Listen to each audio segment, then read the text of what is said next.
They have the #1 steakhouse in Charleston. In this special edition of Quintin's Close-Ups, I sit down with Tommy and Billy Hall of Hall's Chophouse. So, gentlemen, good to see you, man. Welcome back, sir. Thank you. Great to see you. You too, Paul, Billy. Let me start where you just said.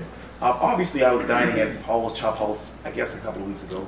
I loved it. We had a good time. Yes, yeah. We put you right in the action by the door. I know, right? I couldn't concentrate. Quintin, though, ribeye, Yes. you know, I mean, we went sides, Right. Brussels sprouts, Right. mac and cheese. That's right. Yeah. Couple martinis. I wish, but I don't drink. But this place is booming. Thank you. Every night I walk past it. I walk past it like a million times when I'm coming back from the interview or editing an interview, and this place is booming. Why do you think it is when there's so many other restaurants in Charleston? Yeah. You know, and we'll both tackle this. I think it's number one, our job as the owners and managers and leaders here. You know, I love it. You know, I bring our staff in every day, and I say, guys, you know, our job is to fill it up. Let's fill this restaurant up. You know, butts and seats. You know, but it's contagious, and the energy is contagious, and people want to be around people. No one wants to go. We've always been to that one restaurant. You feel bad. You're the only person in there. So we work our butt off every day. It starts right now at 9 in the morning, and we'll leave here tonight at 2 a.m. You know, trying to fill this restaurant up. We're throwing a party every night. I mean, that's the way I look at it. Yes. You're hosting your own party. You're exhausted at the end of the night because when you have your own people over and friends over, that's what we're doing. Right. Also, our people, our staff. We would only be as good. We can't be anywhere without that. You know, from our guys in the kitchen, Right. dishwashers to pantry. Oh, yeah. You know, to the guys on the line. Yeah. Every night. We're only as good as our staff and our bartenders, our servers. We're lucky. We got good people. We're always looking for good people. That's good to hear. Let me turn to February 15th. You guys posted a photo on the Hall's Chophouse Facebook page. Sure. Vote for us for Best in Charleston. Vote Hall's for eating and drinking categories. We made it to the finals. Help us. Yeah. What is it like to be a part of that particular category for the Charleston City Paper Best in Charleston nomination? I'll tell you, the city paper does a great job of really, you know, just kind of bringing all that food and beverage business together and Right. community together. You know, everybody, it's always a competition. You know, there's always one to who's the best, who's Right. best dressed. Remember Right. high school, the yearbook. Yeah. So it's pretty cool. It's just nice to be nominated. You know, and it's cool. It's nominated by the guests. Right. It's not by our staff, or we're not filling the box up. People just say, hey, you know, I love going to have a steak at Hall's, or I like the bartenders at Hall's, or I like the martini. I like the, you know. So that's it feels good. It feels good. Makes you proud. Billy? And even if you don't win anything, it's just fun to get nominated. I think our staff feels good about it. I think it's just what, you know, there's no award that for being the best. Right. No financial, they don't pay us more. You know. Right. What I'm trying to say is that just being nominated, there's so many great restaurants in this town, and they're all great. And we want everybody to go everywhere, but we're just excited to be a part of it. And you're #1. And the city paper does an awesome job kind of bringing that, like my brother said, together. Yes, yes, indeed. Let me turn to January 25th. You guys said this, quote, "Congratulations to Mr. Hall for being named one of the top 25 most influential people in the F&B industry in Charleston." We couldn't agree more. So I mean, that's our dad. You know, Right. and he's the CEO. He's the Right. captain. Right. I mean, he started this, and this is his dream. And yeah, but what my dad loves to do is he knows that in Charleston, to get, you got to give. Right. And so, and it's amazing. My dad's day of all he gets pulled in directions. I mean, from charities, Right. boards, Right. and then dealing with all our restaurants, 6 restaurants in Charleston and 1 in Greenville, South Carolina. So it's pretty amazing the stuff he does, the energy he has every day to do, and it's contagious to Billy and I. We want to do more. You talk about Greenville. Why Greenville? Why now? Yeah, you know, Greenville is on the map. It is a great culinary destination. It's a great, comfortable living lifestyle. It's, you know, if you ever, have you been? Have you been there? Yeah. I'd say, man, it's beautiful mountains. Yes.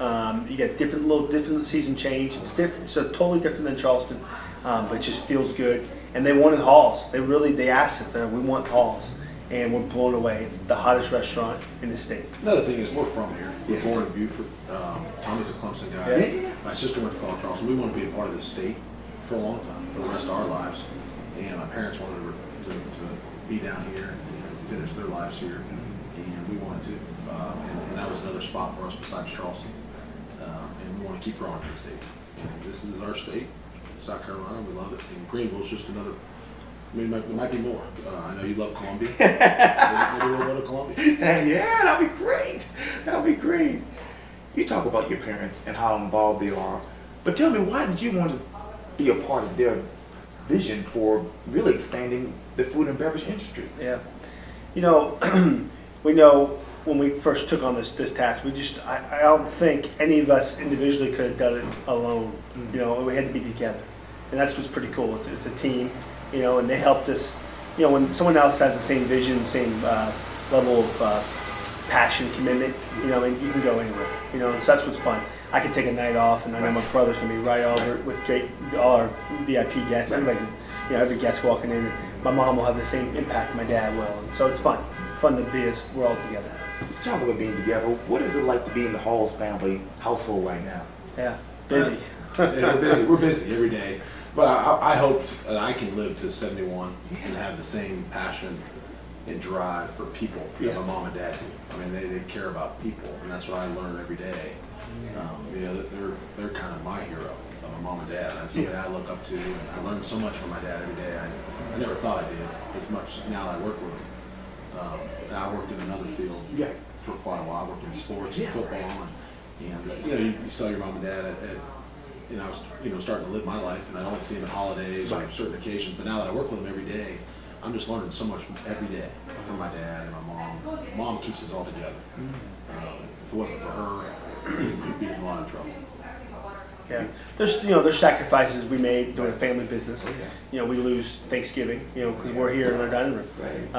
You know, it's one of our best nights of the year. We do 500 people and turkey dinners and stuff like that. We try to get a chance to sit down, but it's hard. We're spread out, and you know, the Christmas time. But you know, we feel we're good together. We're proud. We also have a little sister who's not in the business. She's out in California, but you know, the inside the family, it's great. Everything's good. We communicate well, and that's what's a great thing too. We're 9 years into it, and we're still talking as a family and friends, and we're growing a business. There's only been 3 nights since we've been open. Going 9 years in, we've been open. There's only been 3 nights where there hasn't been a hall here. In these walls. Yeah. So it was my sister's wedding. It was 2 days, and in New Orleans, and then we went for my grandmother's 95th birthday. So that's pretty cool. Yeah, it's a lot of work. I bet it is. Bill, you talked about being in the NFL. You know, there's so many stories about NFL players and their injuries and people walking away because of certain issues. What is the state of the NFL in your mind? Well, obviously it's booming, multi-billion-dollar business, but I think injuries are more and more common now. These guys are working out all year round. There are 255 pounds running 4.4s, 4.5s, and just so many guys hitting each other. And it's a business. I mean, guys are so in such good shape and condition. But I think it's amazing. I love it. I still follow it every day, and I kind of drive our business off it. You're only as good as your last rep you took in football. You're only as good as your last steak or last drink or last customer you talked to. And that's what kind of drives me. You're only as good as your last day. You can get cut any minute. And our staff try to take that on. We're all together. We're only as good as every staff member we have here. And that's the same as a team. So I try to bring that football mentality to what we do more and what we do here at the restaurant. You talk about those 9 years that you guys have been here on King Street. Obviously, this particular stretch of King Street has changed tremendously. I mean, I grew up here, grew up on Cannon Street, Rackle Street. It's just amazing to see all of this transformation. What does this transformation do for really the future of Charleston in your mind? Yeah, you know, I never saw the vision like my dad saw it when he's like, "This is 434 King." He's like, "This is Hall's Chophouse," and I said, "Dad, no way." But he saw that vision and the growth, what's going to happen up here. So I'm learning to see it. I think the future of Charleston's very, very bright. I said, we're blessed. We have some great leaders in this town. The Port Authority is doing some wonderful things. Our new mayor and the new governor. I mean, there's so much infrastructure growth here, and then we got Boeing in town and Volvo and more to come. You know, and then as cool as Greenville really supports that well too, as the inner harbor, inner port. So it's just fun. It's fun to see the growth. I know it's going to be great here in Charleston. You talk about Greenville once again because obviously I was reading an article in which they basically said, "Hey, Greenville's the next Charleston." Yeah. When you think of that, what sticks out to you? You know, I think just the quality of life, and young professionals can move there, and there's a great job market, and they can grow and start a family and live there, making a home. Yeah. You talk about Hall's Chophouse and actually growing the Hall's family and its businesses. What's next in your mind? You know, I think right now we're going to focus on our 6 restaurants and doing it, I think, executing at the highest level possible. And we have Slightly North of Broad down East Bay Street, one of our favorite restaurants in Charleston. My brother and I, you can find us there for lunch a couple days a week, working the floor and helping. And then at nighttime, we're mostly here at the Halls. We have High Cotton on East Bay, and we have great, phenomenal growth there. Over in Mount Pleasant, the Old Village Post House. It is the hottest restaurant in Mount Pleasant. And if you want the Halls experience, go there, because you can get a great Hall steak, get all our great side dishes, which is fun. And then in Folly Beach, one of the best places is a little hidden gem is Rita's Seaside Grill. So it's a sand wedge to the ocean. Get a great cheeseburger, nachos, cold margarita, cold beer. I know, right? When the weather's nice, it's the place to be. Relax, good wings. We got all the sports on there, all the TVs, outdoor music on the patio. Wow. Love to have you out. I'm coming. You know, count on it. Let's go. Hardest working man in Charleston, right? Yeah, I was gonna say you guys are like, when do you sleep? Never. I mean, well, you know, obviously people say, hey, you sleep when you're dead. So, if someone were to open up a restaurant right now and follow your path, what advice would you give them? Good question. I'd tell them, it's not a sprint; it's a marathon. You gotta take care of yourself. But I said, focus your time on your team. I'd say 75-80% of our day we talk about people.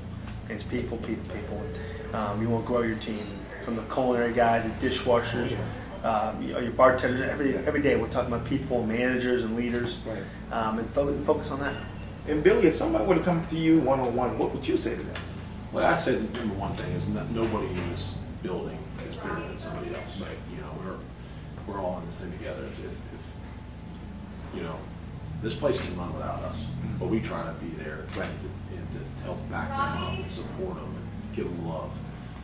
It's a tough 7-day grind, and it's a party every night. We're having fun. That's right. Yeah. But throwing a party every night, you get tired. So we just try to back them up and want them to feel like they're working at the best company and the best place to work at in this country. Right. And we want them to feel loved and feel that our family's there for them. But my biggest thing for them is just don't ever forget, that your people, and also the people walking in the door. You can never say thank you enough. Yeah, I remind that new business owner. There's 2 guests. There's the paying customer, paying guest that pays you for the food. But there's the internal guest, and treat them just as well. I agree with that. When you take off that, let's say, the chef hat, who is Tommy Hall? And then I'll go to Bill. Yeah. Really.